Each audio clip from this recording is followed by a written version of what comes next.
କୁନି କୁନି ପିଲାମାନେ କ'ଣ କରୁଛ? ନିଜର ପାଠପଢ଼ା ହୋମୱାର୍କ ସବୁ ସାରିଲଣି ନା ନାହିଁ? ତାହେଲେ ଆଜିର ଗପ ଆରମ୍ଭ କରିବା। ଥରେ କ'ଣ ହେଇଛି ନା, ଗୋଟେ ରାଜ୍ୟରେ ଜଣେ ରାଜା ଥିଲେ। ରାଜାଙ୍କର ଧନ ଧାନ୍ୟରେ ପରିପୂର୍ଣ୍ଣ ଥିଲା ରାଜ୍ୟ। ପ୍ରଜାମାନେ ସବୁ ବଡ଼ ସୁଖ ଶାନ୍ତିରେ ଆରାମରେ ରହୁଥିଲେ। ରାଜା ବି ନିଜେ ପ୍ରଜାମାନଙ୍କ ସବୁ ଦୁଃଖ ସୁଖ ହାନି ଲାଭ କଥା ବୁଝୁଥିଲେ। ତେଣୁ ପ୍ରଜାମାନେ ବି ରାଜାଙ୍କୁ ଖୁବ୍ ଭଲ ପାଉଥିଲେ। ରାଜାଙ୍କର ଗୋଟେ ସୁନ୍ଦର ବଗିଚାଟିଏ ଥିଲା। ବିଭିନ୍ନ ପ୍ରକାର ଫଳ ଫୁଲରେ ପରିପୂର୍ଣ୍ଣ ଥିଲା। ରାଜା କ'ଣ କରନ୍ତି ନା, ଦିନ ସାରା ରାଜକାର୍ଯ୍ୟରେ ବ୍ୟସ୍ତ ରହିଲା ପରେ ସନ୍ଧ୍ୟାବେଳେ ଯେମିତି ହେଲେ ଯାଇ ଅଧଘଣ୍ଟେ ଘଣ୍ଟେ ନିଜ ବଗିଚାରେ ବୁଲିକି ଆସିବେ। ଆସିଲେ ତାଙ୍କ ମନକୁ ବଡ଼ ଶାନ୍ତି ଲାଗେ। ରାତିରେ ସେ ଶାନ୍ତିରେ ଶୋଇପାରନ୍ତି। ଯଦି କେଉଁଦିନ କାର୍ଯ୍ୟ ବ୍ୟସ୍ତ ଥାଇ ସେ ଯାଇ ନଥିବେ, ସେଦିନ ରାତିରେ ତାଙ୍କୁ ଆଉ ନିଦ ହେବନି, ଭାରି ଛଟପଟ ହେବେ। ତେଣୁ ସେ ତାଙ୍କ ମାଳି ମାନେ ଯିଏ ବଗିଚା ଦେଖାରଖା କରେ, ତାକୁ ଖାସ୍ ଦାୟିତ୍ୱ ଦେଇଥାନ୍ତି ଯେ ଯେମିତି ବଗିଚାଟିକୁ ସଫାସୁତୁରା ରଖିବୁ, ଭଲ ଫୁଲ ଗଛ ଖଣ୍ଡି ଲଗେଇବୁ, ମୁଁ ଗଲାବେଳେ ଯେମିତି ଚାରିଆଡ଼େ ଫୁଲମୟ ହେଇଥିବ। ମାଳି ବି ସେଇଭଳିଆ ଜଗିକି ଚଳେ। ହେଲେ ଥରେ କ'ଣ ହେଇଛି ନା, ରାଜା ଦିନ ସାରା ରାଜକାର୍ଯ୍ୟ ସାରିଲେ। ସନ୍ଧ୍ୟା ବେଳକୁ ଯେମିତି ଗଲେ ସବୁଦିନ ଭଳି ବଗିଚାକୁ ବୁଲିବାକୁ ଗଲାବେଳକୁ ଦେଖିଲେ ଗୋଟେ ମାଙ୍କଡ଼ ଛୋଟ ଛୁଆଟିଏ ଖସି ପଡ଼ିଛି ଡାଳରୁ। ଅଲଗା ମାଙ୍କଡ଼ ସବୁ ତାକୁ ମାରିବାକୁ ଗୋଡ଼ଉଛନ୍ତି। ରାଜା ଯେତେବେଳେ ଗଲେ, ତାଙ୍କ ସହିତ 2-4ଟା ସୈନ୍ୟ ଥିଲେ। ସେ ସୈନ୍ୟମାନେ ମାଙ୍କଡ଼ ଗୁଡ଼ାକୁ ଉଡ଼େଇ ଦେଲେ। କିନ୍ତୁ ସେ ଖଣ୍ଡିଆ ମାଙ୍କଡ଼ ଯେଉଁଟା ତଳେ ପଡ଼ିଯାଇଥିଲା, ସିଏ ଆଉ ଉଠି ପାରୁନଥାଏ। ରାଜାଙ୍କୁ ଭାରି ଦୟା ଆସିଲା। ରାଜା କ'ଣ କଲେ ନା, ସାଙ୍ଗେ ସାଙ୍ଗେ ରାଜବୈଦ୍ୟଙ୍କୁ ଡକେଇକି ସେ ମାଙ୍କଡ଼ଟାକୁ ଚିକିତ୍ସା କରେଇଲେ। ରାଜବୈଦ୍ୟଙ୍କର ମେଡ଼ିସିନ ଖାଇକି ମାଙ୍କଡ଼ଟି ଆସ୍ତେ ଆସ୍ତେ ଠିକ୍ ହେଇଗଲା। ହେଲେ ତମେ ଜାଣିଛ ପିଲାମାନେ, ଗୋଟେ ମାଙ୍କଡ଼, ଛୋଟ ମାଙ୍କଡ଼ ଯଦି ଦଳରୁ ଅଲଗା ହେଇଗଲା, ତାକୁ ଆଉ ଦଳରେ ମିଶାଇବେ ନାହିଁ। ଅନ୍ୟ ମାଙ୍କଡ଼ମାନେ ତାକୁ ଦେଖିଲା ମାନେ ଖାଲି ମାରି ଗୋଡ଼େଇବେ। ତ ଏ ମାଙ୍କଡ଼ଟି ବି ଦଳରେ ତ ପୁରେଇବେନି। ରାଜା ନେଇକି ନିଜେ ପାଖରେ ରଖିଲେ। କ'ଣ ହେଇଛି ନା, ଆସ୍ତେ ଆସ୍ତେ ରାଜପ୍ରସାଦ ଭିତରେ ବୁଲିଲା। ରାଜା ବି ସବୁଦିନ ତା ସହିତ ସକାଳୁ ଟିକେ ଖେଳନ୍ତି, ସନ୍ଧ୍ୟାବେଳେ ଟିକେ ଖେଳନ୍ତି। ସନ୍ଧ୍ୟାବେଳେ ସେ ବି ରାଜାଙ୍କ ସହିତ ବଗିଚା ଯାଏ ବୁଲିବାକୁ। ତ ଯେହେତୁ ରାଜାଙ୍କ ପାଖରେ ରହୁଛି, ଅଲଗା ଅନୁଚର ମାନେ ବି ତାକୁ ଟିକେ କେହି କିଛି କୁହନ୍ତିନି।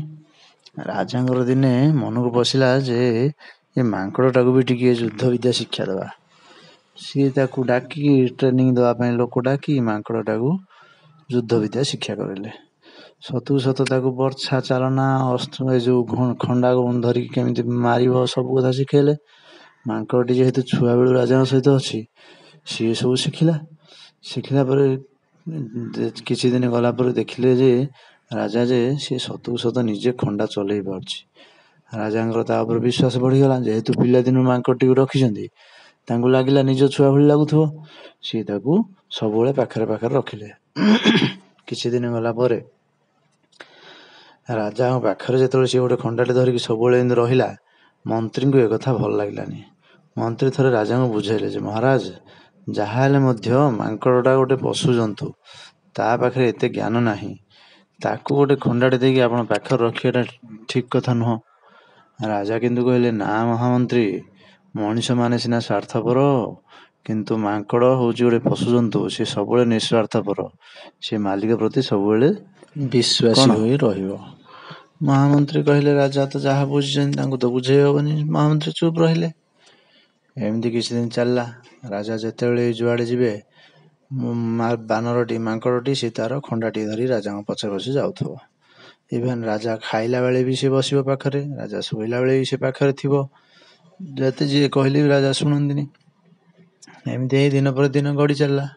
ଥରେ କ'ଣ ହେଇଛି ନା, ଖରାବେଳେ ରାଜା ରାଜକାର୍ଯ୍ୟ ସାରି ଆସିଲେ। ଭାରି ଖରା ହେଇଥାଏ, ରାଜାଙ୍କୁ ଥକା ଲାଗୁଥାଏ।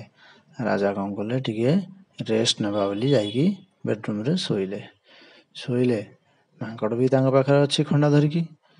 କ'ଣ ହେଇଛି ନା, ରାଜା ଯେତେବେଳେ କିଛି ସମୟ ଶୋଇପଡ଼ିଲେ, ଗୋଟେ ମାଛିଟେ ଆସିକି ରାଜାଙ୍କର ମୁହଁରେ ବସିଲା। ମାଙ୍କଡ଼ଟି ତାକୁ ଉଡ଼ି ପଡ଼ୁଥାଏ। ସେ ମାଛିଟି ପୁଣି ଆସିକି ବସି ପଡ଼ୁଥାଏ। ରାଜା ଭାରି ବ୍ୟସ୍ତ ହୋଇକି ନିଦ ଭାଙ୍ଗୁଥାଏ, ପୁଣି ରାଜା ନିଦରେ ଶୋଇ ପଡ଼ୁଥାନ୍ତି। ମାଙ୍କଡ଼ଟି ଏ କଥା 2-3 ଥର ଦେଖିଲା। ସେ ଯେଉଁ ଜାଗାରେ ବସିଲା ମାଛି ଇଏ ଯାଇ ତାକୁ ଗୋଡ଼େଇଲା।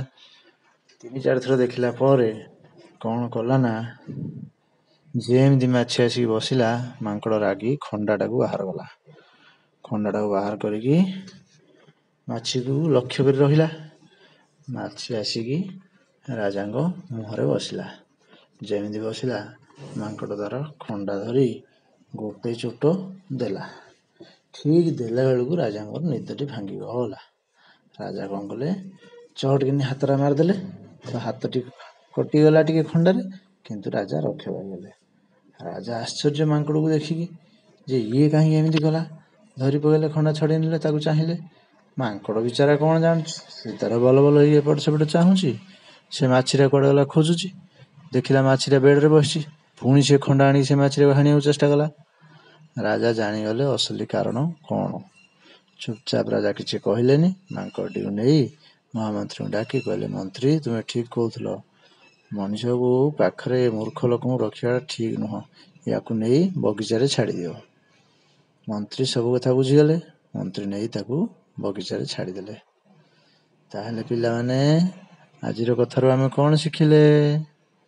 ଯେ ଯେତେ ନିଜର ଲୋକ ହୋଇଥିଲେ ମଧ୍ୟ, ଅତି ଘନିଷ୍ଠ ଲୋକ ହୋଇଥିଲେ ମଧ୍ୟ, ଯଦି ଆମେ ଜାଣୁଛେ ଯେ ମୂର୍ଖ, ତାହେଲେ ତା ଉପରେ ସମ୍ପୂର୍ଣ୍ଣ ଭାବେ ଅନ୍ଧବିଶ୍ୱାସ କରିବାଟା ଉଚିତ ନୁହଁ। ଯଦି ଅନ୍ଧବିଶ୍ୱାସ କରିବା, ତାହେଲେ ମାଙ୍କଡ଼ ଚୋଟ ଦେଲା ଭଳି ସିଏ ବି ଦିନେ ଚୋଟ ଦବ। ତାହେଲେ ଆଜି ପାଇଁ ଏତିକି। ବାଏ।